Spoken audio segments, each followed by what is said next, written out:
Najeriya ta kace ya zo billahi a'udhu billahi alhamdulillahi kuma sai sharhi mu fara isa'i mutum wani da mu biji ka Sharbutu iko Allah. Ai ba ragata ba. Da Allah ragata. Ya ake ciki wahala ma yana nan. Na zo can gida kan da tace min kana nan. Aisha rubutu na aje gona na aje gida ina nan ina tare ne. To halan wani abu za a yi. Kai kaga an gyara wurare lahiya lau. Sha rubutu kenan. Na'am. Shin tsakaninka da Allah in ba ga talabijin ba ina kaga ganin hilayen kwallo ta hannu irin haka? A'a gaskiya ban taba gani ba sai turai. To ba turai ta hake ba sakkwato ta kake. Shin kada nan sakkwato ta nake. Allah ni na azama Ingila ta nake. Kai tsaya in faɗa ma. Sanin kowa na gaba ɗaya faɗin Najeriya.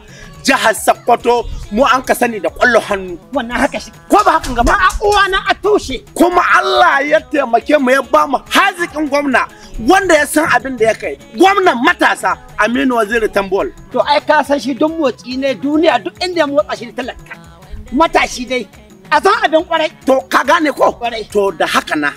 Ko can shekara an yi kwallo ƙasa jihar Sokoto. Sokoto ɗaya za ta yi koko dai a jihohin Najeriya gaba ɗaya rankata kaf jiha 36 na jihar Sokoto. Mai girma gwamna ya gayyato su taho a yi kwallo. Mai girma gwamna shi a taho su, shi a abincin su, shi a makwancin su. Da kuma Allah wani kai.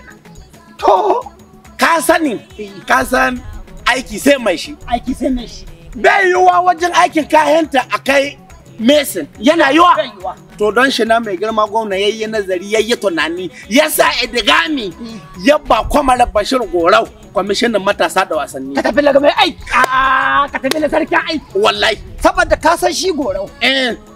Aiki na an ka ba aiki daidai da aiki an ka aza aiki inda ya kamata a aza shi. Don kuma a yi aiki. A yi aiki. Shi na sa aka ga gwamna ya tsohon tunani.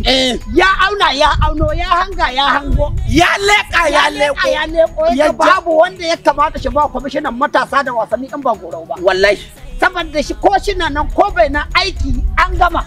Matawalle, ai na rage da Allah Aminu Waziri Tambola game da matasan jihar Sokoto da Najeriya ko kwana ya kai mai magana akan matasa sai ya ce ayi. Wannan haka ciki. Ai mu Allah ya taimake mu samu Matawalle jihar Sokoto. On 'yan 12 na zuwa 15 shekara 12 zuwa 15 za a buga wanga kwallo kuma nan jihar Sokoto 7 ga watan ga na August da muke ciki nan za a fara ga kwallo a kare ta 17 ga wata. Ka dole kai tirenin wallahi. Dole yi tirenin don Allah ya so mu Matawalle kan bi. Bayan shi ma akwai matasan da mai girma gwamna ya dauki nauyin su zuwa kasar Morocco su wakilci Sokoto. Kambi na can kwahi na can da su an so mana wallahi zuwa da su an so shi su dawo. Kai kwatan ne kaya. Ba a taɓa gwamna tarihin kafa Sokoto Najeriya gaba ɗaya kaf.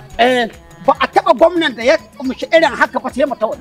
Shekaran jiya mutanen wasu jihohi ka bugo min waya.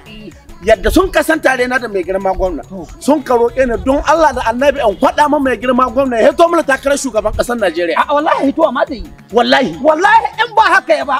Wallahi ta muna kai shi huma rai. Wanda an so mana yancin magana. Wallahi ku. Saboda mun buƙaci ya mana yace a'a. Don ni da Najeriya ban san wanda adda quality rika ta ba yan ba Matawalle ba. To kaga akwai ƴan daga mu sai mu. Kai da Allah ya tabbata wannan. Ƴan daga mu sai mu ba. Kai tsaya ka jiya. To Najeriya tana cikin wani hali kuma wallahi da yadda Allah Matawalle ɗaya ka a mota da cikin hali. Ba mai waka ce ba. Najeriya ta kace wal iyadu billahi. iyadu billahi Allah shi taimaka. Sarkin kwallon Najeriya. Sarkin kwallon Matawalle da Gorau. Sai mun yi magana. Ko ne ya kamata na dana. Ba aikin ba. Ya ji ba. Sai mun yi waya.